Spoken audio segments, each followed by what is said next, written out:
Okay, Jifa. This is Mark Anthony. This is Mark My Words. This is going into week 3 of the Jifa season. Um, I'm here to discuss everything about week 2. First and foremost, shout out to everybody who got through week 2 healthy. All the players. I hope that continues.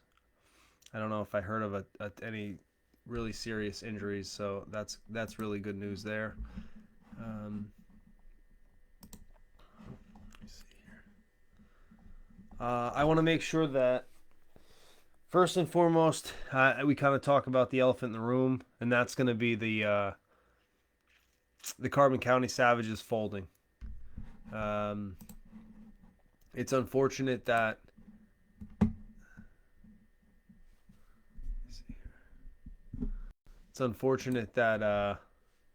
that happened for the idea of the schedule and everything else that's come with that, all the situational things that have come from it, people losing money from it, players, other teams that are losing home games, losing games, those kinds of things. So, um, what is going on here?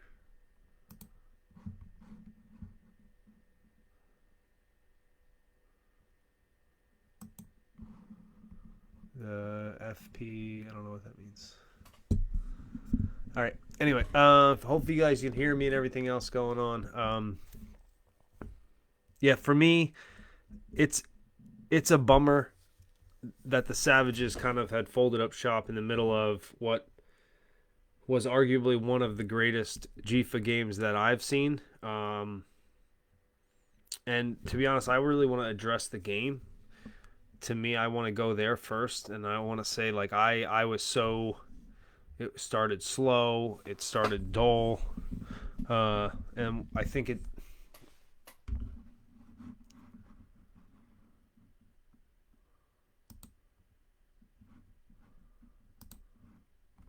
I think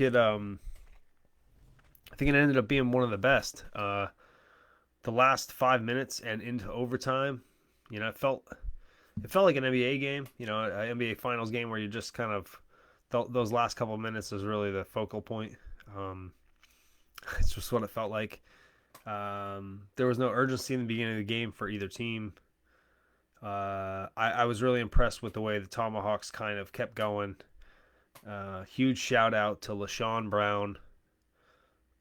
I can't say it enough. I think him being back is so big for both the Tomahawks, um, the Mountain Conference, and the Jifa.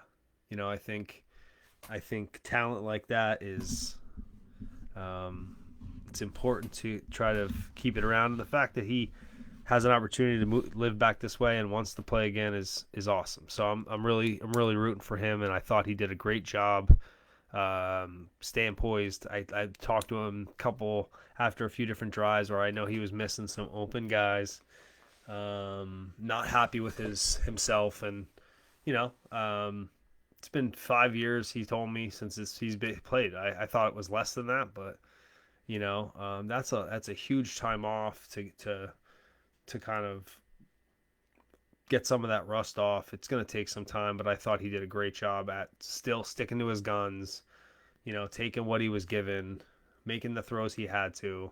And like I said, he missed a whole bunch in the beginning, but that didn't stop him from making the throws at the end to win it. So shout out to him. Um, with that said, and the Savages kind of folding up, and the why it folded up, I think to me, I want to make sure that we are all on the same page, and the Chief has done a great job. I believe it, making sure that we all understand the importance of what we're doing here. And I wasn't in a chat. I don't know what was said. None of that. I don't know any of that. What I do know is now here we are, and all of these players are scrambling, and I'm assuming some are done now, some are retired, and some are I assume all that stuff. Uh, but for the ones that aren't, for the ones that are first, I'm sorry that it ended that way for you, and I hope that you come back.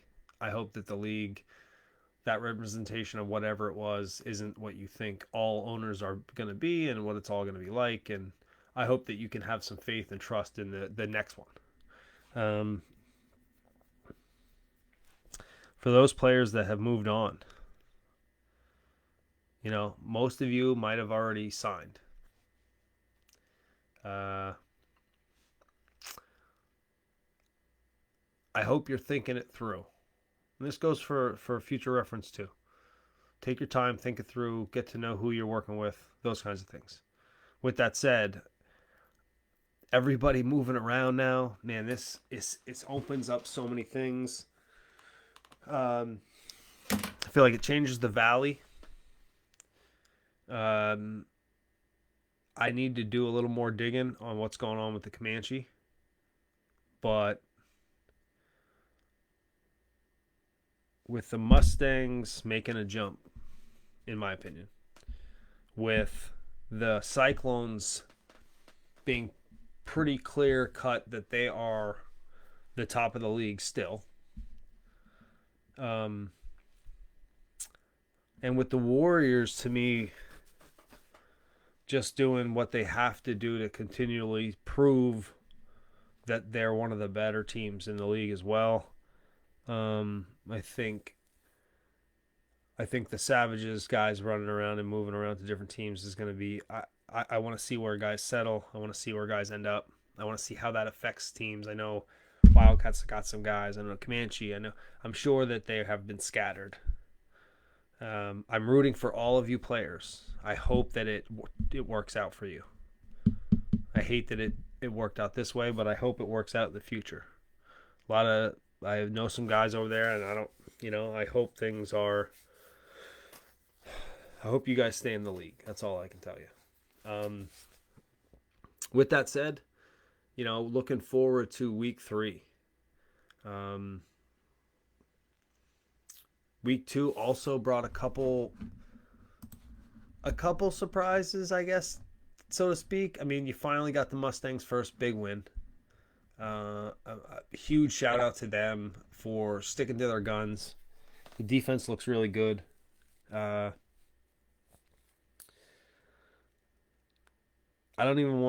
can't even point to. I just feel like that the team mentality over there. There's not one guy.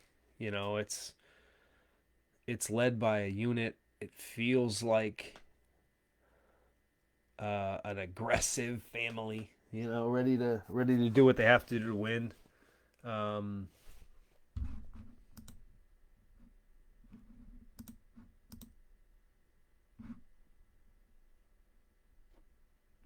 I think the Mustangs are one of the most exciting teams this year because we don't know what we're going to get. Coming into week 3, I don't think you're going to get a better, clearer picture. I think they're going to do the same thing that they did to the Miners, to the Bolts. So I don't think you're going to learn anything from these weeks, except maybe consistency. Hopefully, if they go out there and do the same thing, we're going to start to see that this is more what the Mustangs are going to be. Wildcats get a freebie.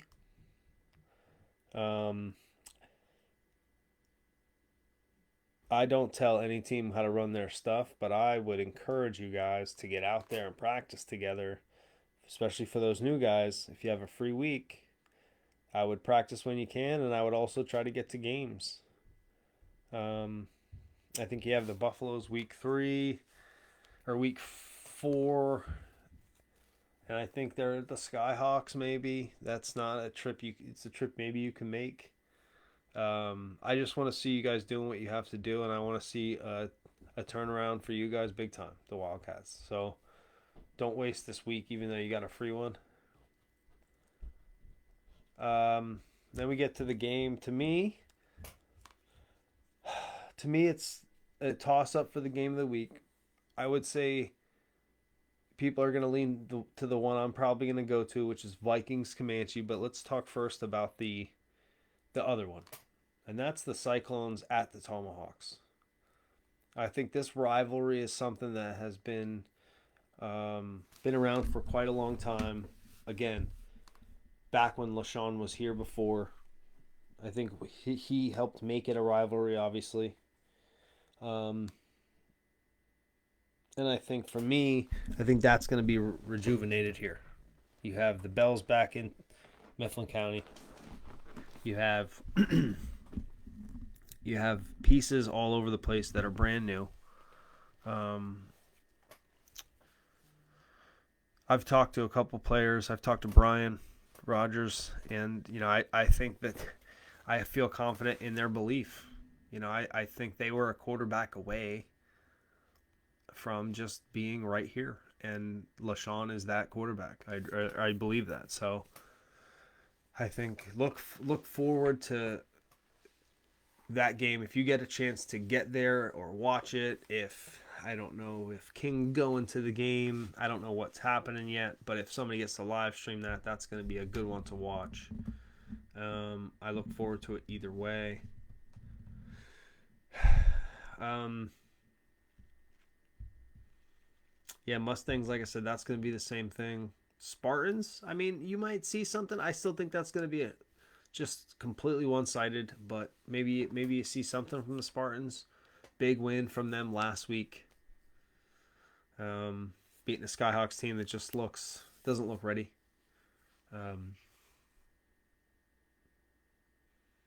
But thinking about that Spartans Warriors game, I feel like I want to if I want to continue to see dominance from the Warriors, which will just continually make me confident in them.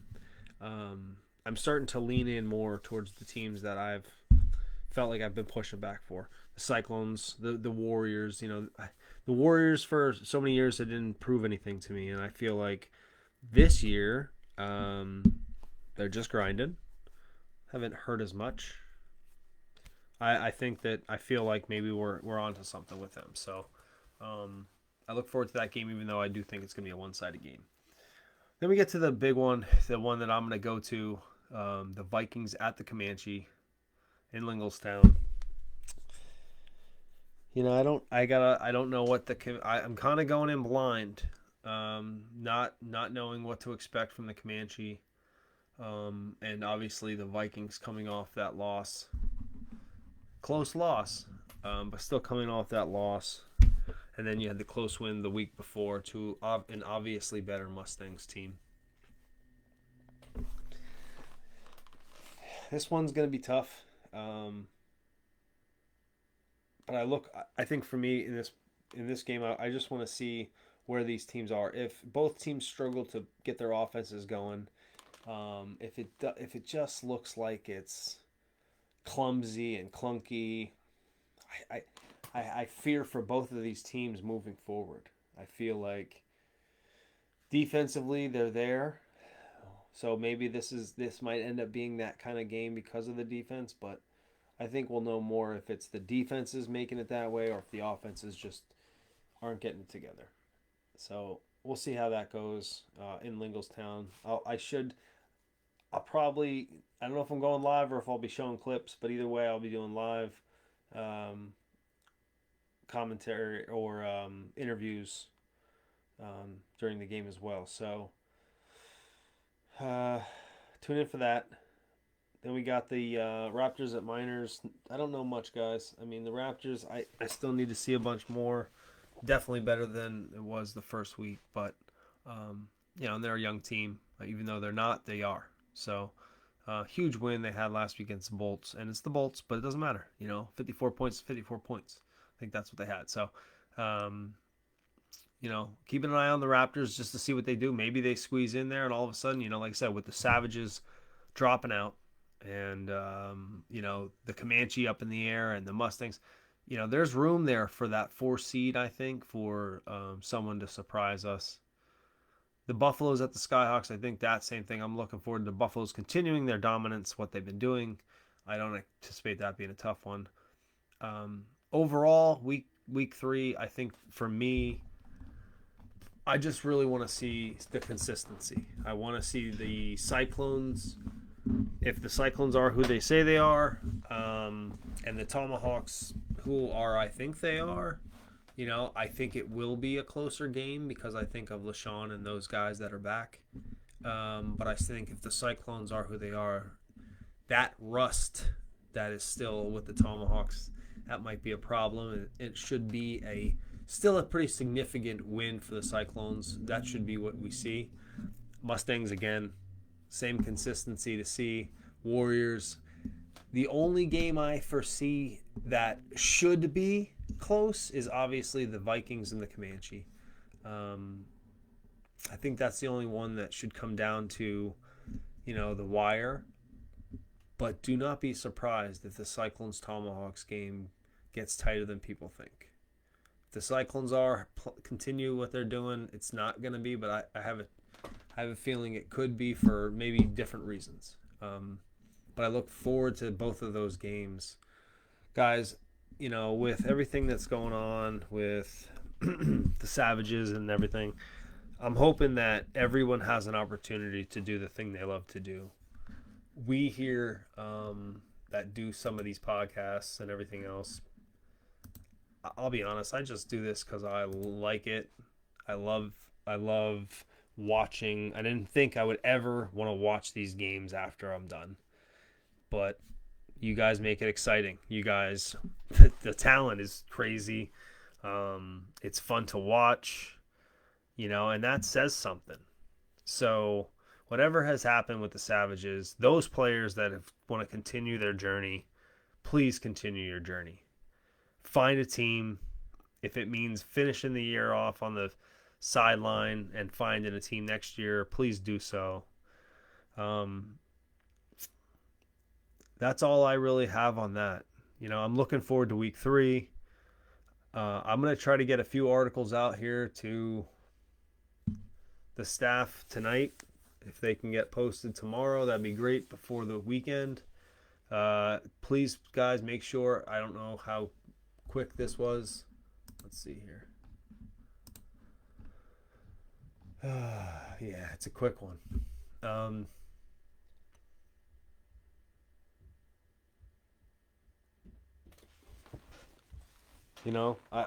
don't have too much more.